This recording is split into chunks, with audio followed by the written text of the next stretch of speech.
আবু লাহাবের স্ত্রী উম্মে জামিল বলতে শুরু করলো, ইন্না শাইতানাকা কাদ তারাকাক, হে মুহাম্মদ তোমার শয়তান তোমারে তরক করছে।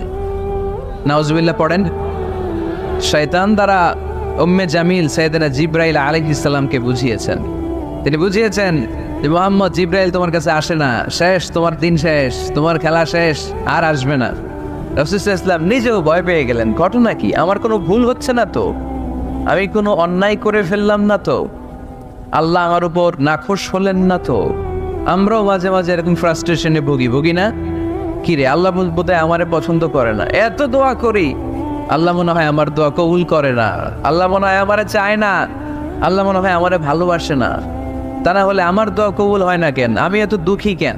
রাসূল সাল্লাল্লাহু আলাইহি ওয়াসাল্লাম ঠিক একই টেনশনে পড়লেন, ঠিক একই ডিলেমায় পড়লেন, ঠিক একই পেরেশানিতে ভুগলেন। কিরে, ওহী নাজিল হয় না কেন?